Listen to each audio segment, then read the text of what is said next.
Merci du choix porté sur Espace TV pour vous informer à la une de l'actualité avec un taux de participation estimé à 58,4%. La Cour constitutionnelle a validé ce mercredi les résultats provisoires des élections législatives fournis le 1er avril par la Commission électorale nationale indépendante. Et il faut noter qu'aucune requête n'est introduite par certains partis en lice.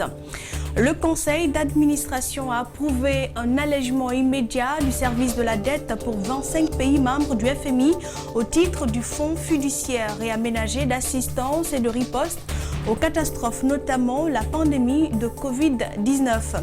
Et puis le directeur général de l'OMS, Tedros Adhanom, affirme regretter la décision annoncée par le président américain Donald Trump de suspendre la contribution de son pays à l'organisation internationale. C'était au cours d'une conférence de presse de l'OMS. Nous commençons par cette brève. Un incendie s'est produit cet après-midi au garage de bus d'Al-Bayrak. Sur les lieux, un gros nuage de fumée se dégage et les victimes s'activent à éteindre les flammes. Et aucune perte en vie humaine et l'origine de l'incendie n'est pas pour le moment déterminée. Les bus incendiés étaient en entretien selon les témoignages recueillis par nos confrères de Gangan TV. Un groupe de jeunes guinéens vient de créer une application Covid-19 Guinée. L'outil va contribuer à des campagnes d'information et de sensibilisation contre le coronavirus en Guinée. Les inventeurs de cette application souhaitent le soutien des autorités sanitaires du pays pour sa finalisation avant sa mise à disposition du public. Bernard Koundouno et Aluba, reportage. Covid-19 Guinée, c'est le nom de l'application créée par un groupe de jeunes diplômés de l'université guinéenne. Depuis l'apparition de cette pandémie, Marcus Théa et ses amis se sont fixés un objectif, mettre à la disposition des Guinéens une application à travers les smartphones pour informer mais aussi sensibiliser la population contre le nouveau coronavirus qui fait des ravages dans le monde entier. On a réfléchi qu'actuellement les gens ils passent beaucoup de temps avec les smartphones. Donc il serait peut-être important de mettre une application en place qui va être installée dans les smartphones et qui permettra de gérer, de répondre à une question de sensibilisation. Cette application n'est pas encore prête pour être utilisée, mais comporte plusieurs fonctionnalités, explique son concepteur. Il y a une fonctionnalité, dès que tu cliques là-dessus, directement c'est le 115 que tu vas avoir. Et au-delà de cette fonctionnalité, on a pensé aussi à répondre à certaines questions dans l'application. On a inséré une partie qu'on a appelée une partie vidéo, qui sera là qu'on va mettre des vidéos en langue nationale par exemple. Cela permettra à ceux qui ne sont pas allés à l'école d'avoir une connaissance sur la maladie. Vu le taux élevé de la propagation de la maladie en Guinée, ses créateurs ont rencontré les autorités sanitaires du pays pour un accompagnement afin de rendre disponible cette application. Mais cette réaction tarde du côté des autorités. On a essayé de contacter l'ANSSS, on a présenté l'application au conseil de l'agence. Mais jusqu'à présent, on attend encore un retour par rapport à l'utilisation. Parce qu'il ne faut pas oublier que l'application on a créée, mais elle n'est pas encore mise en ligne et on ne peut pas télécharger l'application et l'application n'est pas encore hébergée. Donc pour le moment, on est bloqué à ce point.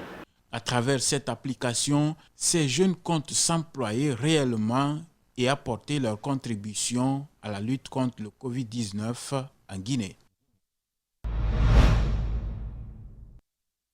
La Guinée atteint les 404 cas confirmés avec 41 personnes guéries. La propagation du Covid-19 prend une ampleur inquiétante. Ce mercredi 15 avril, 41 nouveaux cas positifs au Covid-19 ont été confirmés suite à un test effectué sur 315 personnes.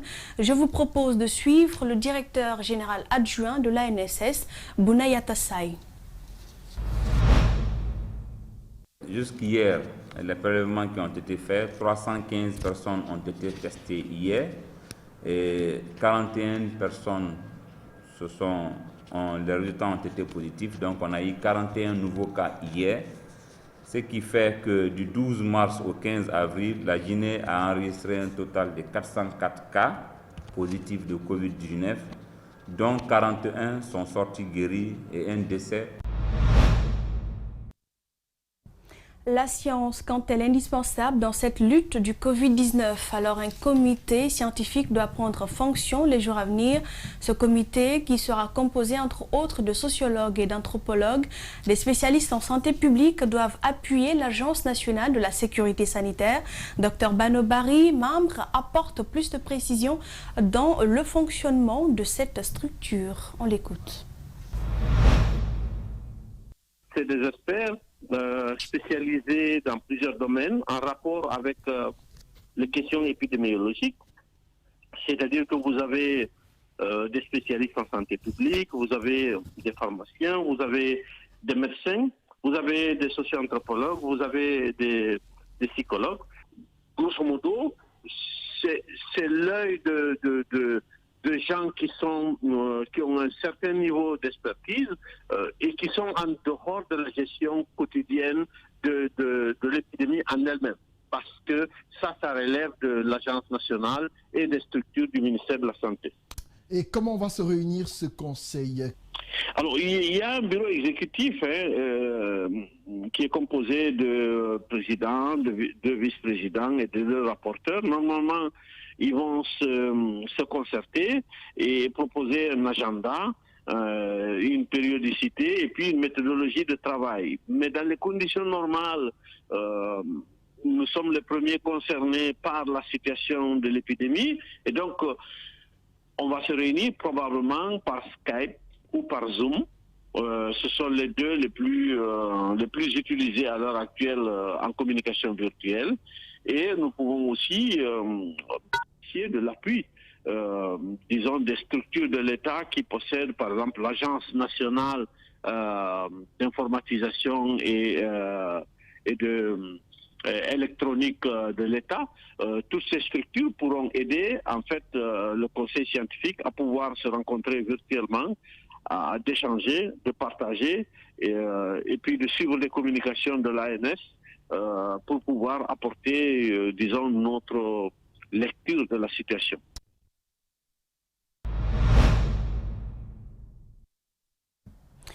Le Parti de l'Espoir pour le développement national s'engage dans la lutte contre le coronavirus. Les responsables sont depuis hier sur pied d'œuvre pour distribuer les kits d'hygiène, de lavage des mains dans plusieurs quartiers bien sûr de la capitale. Mariam Fodé Camara, Tierno Sadouba pour le compte rendu. Le Covid-19 devient l'ennemi de tous en Guinée. L'union de toutes les composantes de la nation est nécessaire pour le combattre. C'est dans cet esprit que le Parti de l'Espoir pour le développement national distribue les kits d'hygiène à la population. Le parti PDN ne peut pas se mettre à l'écart. Mon confrère vient de le dire tout de suite, c'est un ennemi commun. Alors pour le moment, on oublie complètement nos différences et on fait face vraiment, comme on appelle ça, à cette maladie. Alors il faut essayer de se donner la main et lutter contre ça. Les différents secteurs de Ratouma Centre et Tanene Mosquée sont les premiers bénéficiaires de ce don. Nous sommes très heureux de recevoir ces kits pour lesquels nous ressentons de sérieuses nécessités. Donc, nous félicitons et nous remercions infiniment les heureux donateurs. Recevoir ces kits sans considération d'appartenance politique, ethnique ou religieuse nous donne beaucoup plus d'espoir, que nous sommes convaincus qu'ensemble, nous pouvons ensemble vaincre cette pandémie qui entraîne de détruire les fondements même de notre société. Les responsables du parti comptent élargir leur champ d'action dans d'autres quartiers de la capitale, mais aussi de l'intérieur du pays. Ces opérations non seulement vont s'effectuer dans les 5 communes de la capitale, mais aussi à l'intérieur du pays. D'abord, le PDN, on ne s'est pas limité seulement de distribuer les kits, mais nous avons essayé d'abord de former des équipes, des responsables, des citoyens à la base, pour pouvoir passer de porte en porte, pour qu'on puisse non seulement distribuer, mais aussi dire aux gens comment utiliser. Ces dons de kits sont accompagnés par des messages de sensibilisation sur le respect des mesures d'hygiène. Nous restons dans le même cadre. La commune de Ratoma a en partenariat avec une ONG belge dans la lutte contre le coronavirus. Les responsables de la mairie passent donc par des structures locales pour transmettre des kits sanitaires et profiter pour passer des messages de sensibilisation à sa population. Mamadou Sadio Baldé et Aboubakar Din Kamara, reportage. Les garages, ciblés par la plateforme des jeunes leaders de l'Axe pour la démocratie et le développement. Inviter la clientèle à laver les mains avant tout contact est l'un des messages véhiculés. Et nous, en tant qu'ONG affiliée à la commune, nous avons appelé pour la distribution. Et nous avons fait première expérience, nous avons distribué 5 kits. Ça c'est avant-hier. Et hier, nous nous avons appelé encore pour aller prendre 35 kits. C'est ce que vous voyez devant vous. C'est Enabel, entendez le projet belge au développement. Complicité avec la mairie, ils nous ont appelé pour les aider. Le transport est un endroit où le contact est tout aussi intense que permanent. Deuxième catégorie socio-professionnelle ciblée. Au marché Koloma, les points d'entrée sont déjà servis. L'administrateur exprime la nécessité de multiplier les messages de sensibilisation. Donc si nous voyons des gens qui viennent au sein de notre marché avec des kits pour nous aider non seulement à sensibiliser nos citoyens, mais aussi à accroître les mesures demandées pour éviter la transmission de cette maladie. Donc c'est des choses qui sont vraiment salutaires aujourd'hui. L'autre bataille de la plateforme consiste à encourager les citoyens au port des masques, car il est difficile de faire respecter la distance sociale recommandée. Il est plus qu'indispensable aujourd'hui le port des masques. Sinon, je pense que ce sera peine perdue. En continuant à se laver les mains seulement d'un seul côté, sans respecter les 6 autres points, ça ne peut pas couper la chaîne de la propagation. Respecter les mesures recommandées par les autorités sanitaires, d'accord, mais certains bénéficiaires, au-delà de tout, s'adossent sur la protection divine. yalla okku en cellal nafoowal danda e fitna e mayre nawnu ɓe fof yalla sellimɓe ɓe nawnal ɓe yalla on danduɓe. Les 5 communes de la capitale viennent de bénéficier d'importants lots de kits sanitaires, un don composé de seaux, de savon, de tabourets et de chlore. L'initiative est de la société Sogefel. Il est question de limiter la propagation du coronavirus et surtout venir en appui aux collectivités locales. Al-Sedi Bari, Ibrahim Souma. Un geste pour sauver des vies, des mots pour soigner et guérir. Un don pour soutenir les Guinéens dans la lutte contre le Covid-19. Avec plus de 360 cas de personnes infectées du Covid, la société Sogefel, évoluant dans la construction, apporte sa contribution dans la lutte contre la pandémie. Nous avons décidé de mettre ces mesures en place chez nous. Mais si tu te protèges et que ton voisin n'est pas protégé, c'est que tu n'es pas protégé.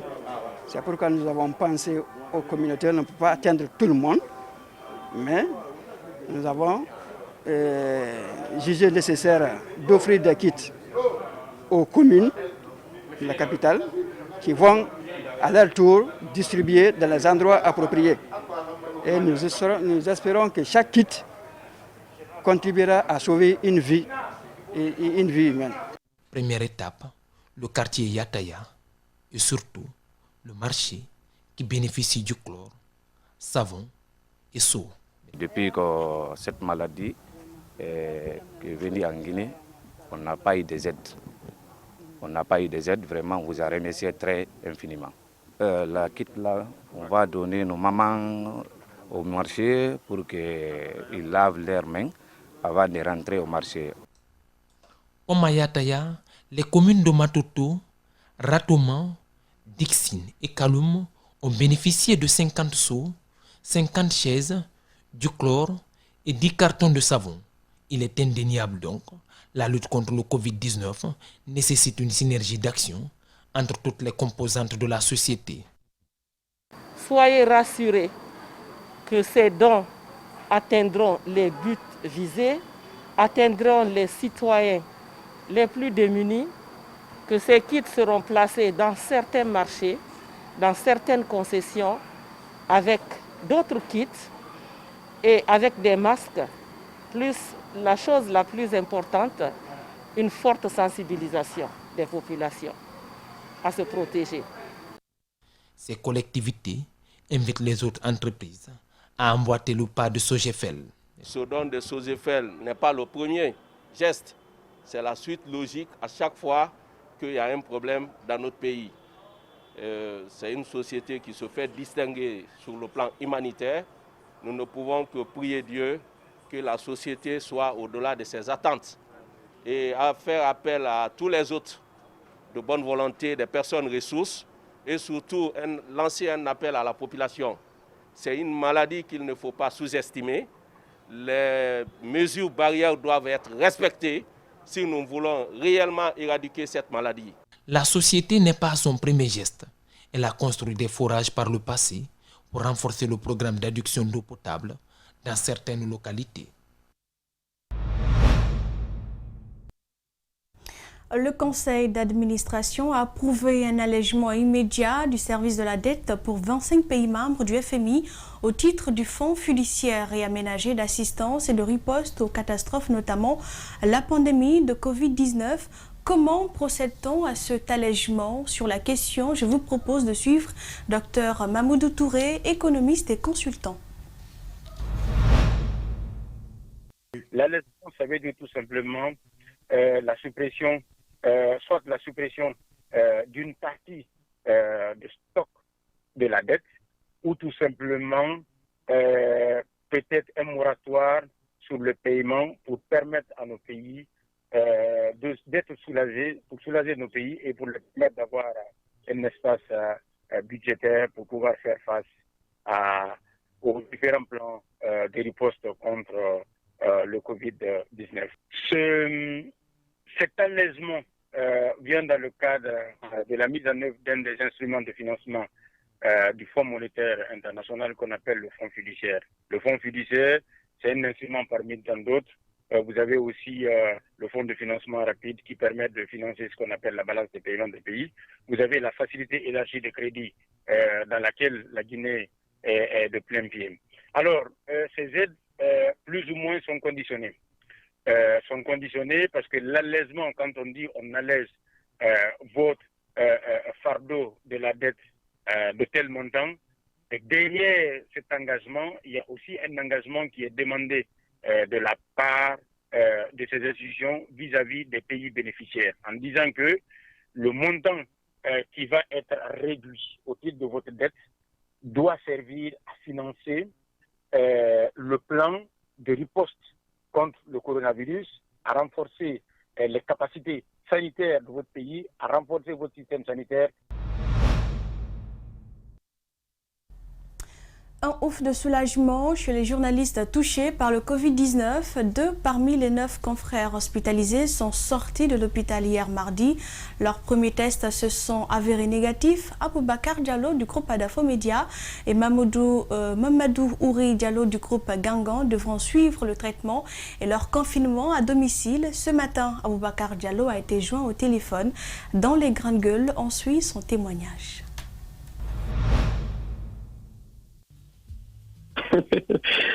Gloire à Dieu. J'ai dit que c'est une renaissance. C'est une renaissance, c'est une résurrection. Nous avons passé un moment difficile à Donka. Et hier, quand le corps médical nous a annoncé qu'on pouvait sortir, qu'on pouvait regagner la famille et continuer le confinement, vous imaginez la joie qui était la nôtre. Et quand Babin est venu me chercher, j'ai redécouvert une ville que j'ai eu le sentiment d'avoir perdu de vue depuis de très longs moments. Donc j'ai pu traverser l'autoroute et Koza pour arriver dans la zone de Nongo-Lambaye. C'était une redécouverte.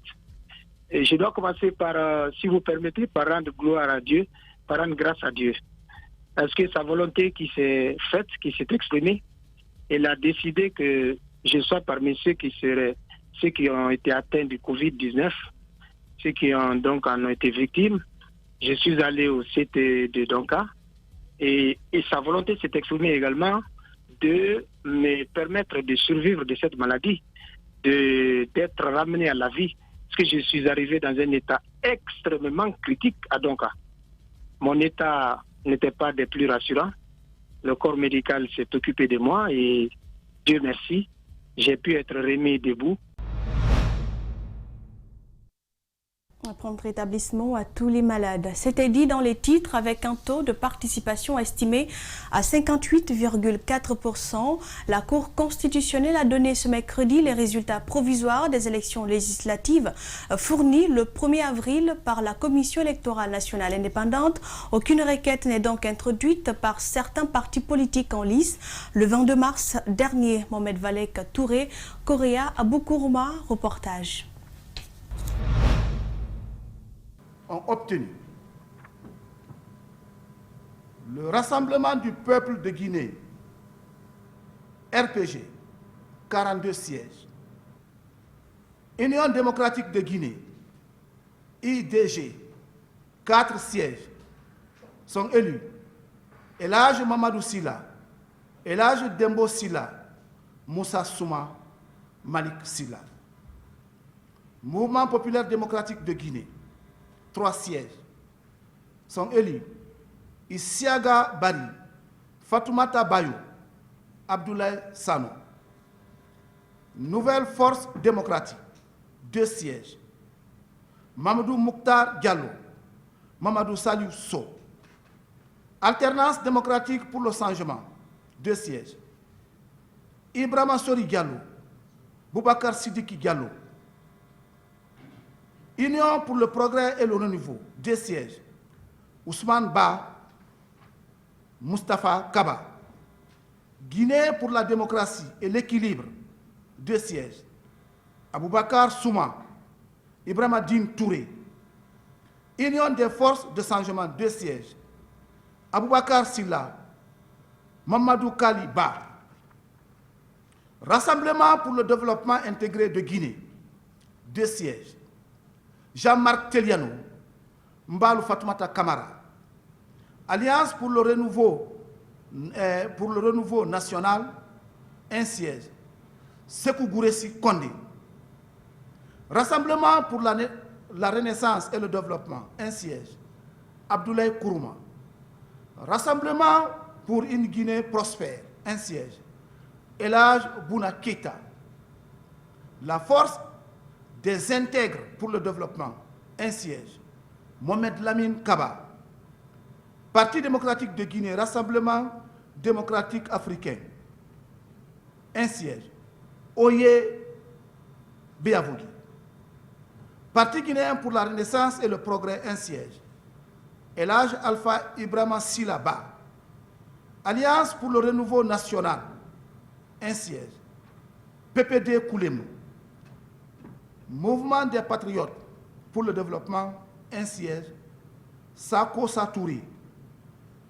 Parti guinéen pour le progrès et le développement, 1 siège, Bintou Touré.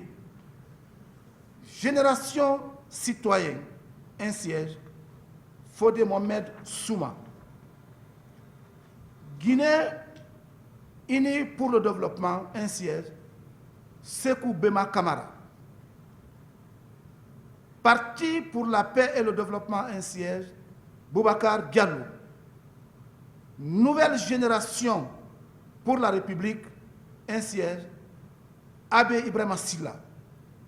Union des forces démocratiques, 1 siège, Mamadou Badiko Ba.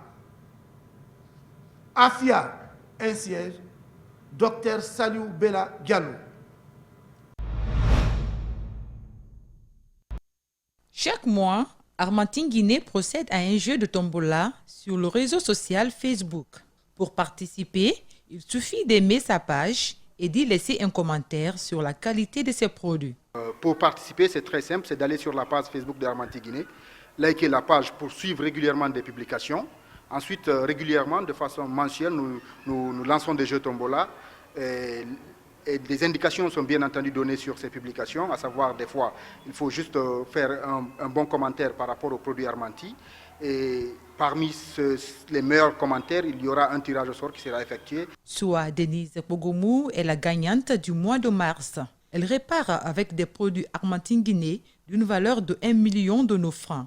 Accompagné par son cousin, ce dernier remercie l'entreprise et invite ses proches à consommer les produits Armanti Guinée. Je tiens d'abord à remercier sincèrement la direction de Armanti Guinée. C'est pour nous une fierté d'être les heureux gagnants d'Armanti. J'invite tous mes parents forestiers de venir goûter, d'essayer de consommer ce produit Armanti, car c'est un produit qui est bon d'abord pour la santé et pour la croissance. Les produits Armanti Guinée sont multiples et variés. Aujourd'hui, de nouvelles gammes sont présentes sur le marché, comme le Choco Powder et le café Armanti. Et beaucoup d'autres produits pourront s'ajouter à ceux déjà existants dans les jours à venir. Au-delà de toute la gamme de produits Armanti que nous avons aujourd'hui, nous avons aussi d'autres produits qui sont aujourd'hui mis en circulation sur le marché. C'est le Choco Powder, le chocolat soluble, comme on l'appelle constamment, et le café Armanti. Donc beaucoup d'autres produits encore sont en route et certainement dans les remises prochaines, tous ces produits vont faire partie des lots qui seront offerts. Les responsables d'EDACOM invitent les citoyens à la consommation des produits Armanti Guinée. Ils rassurent la population de la qualité de ces variétés de produits qui sont originaires de la Hollande. Vous venez de suivre cet élément de Armanti Guinée qui a procédé à la remise des cadeaux de son jeu Tombola mensuel du mois de mars. Denise Pogomou est l'heureuse gagnante. La direction d'EDACOM, lui offre des produits Armanti Guinée d'une valeur d'1 million de francs guinéens.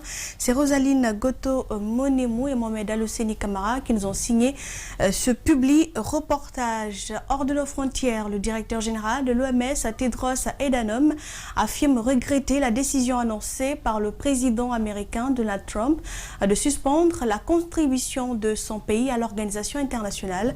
C'était au cours d'une conférence de presse de l'OMS. Suivez. The United States of America has been a long-standing and generous friend to WHO, and we hope it will continue to be so. We regret the decision of the President of the United States to order a hold in funding to the World Health Organization. With support from the people and government of the United States, WHO works to improve the health of many of the world's poorest and most vulnerable people. Alors que le bilan des victimes de Covid-19 ne cesse de s'alourdir aux États-Unis, la Californie semble éviter une tragédie d'une ampleur similaire à celle traversée par New York. La Californie a vraiment été à la pointe des régulations visant à garder la population chez elle, à promouvoir la distanciation sociale, à fermer des magasins, à annuler les grands rassemblements et même à encourager les gens à porter des masques. Tout ça, mis bout à bout, ça fait une sacrée différence, explique une épidémiologiste et professeure. Je vous propose de l'écouter.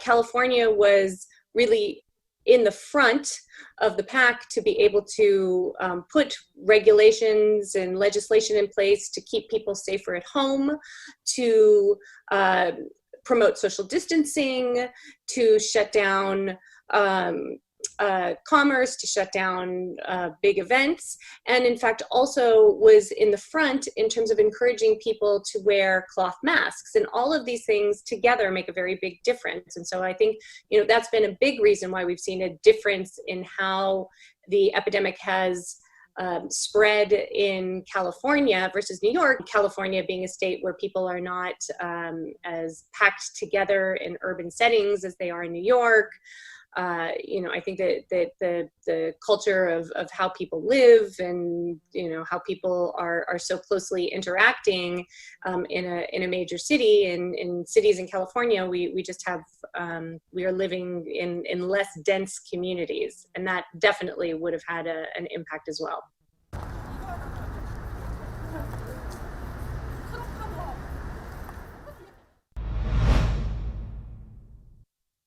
Djibril Ba et toute la rédaction d'Espace TV ont réalisé cette édition. Merci pour l'attention. Restez avec nous.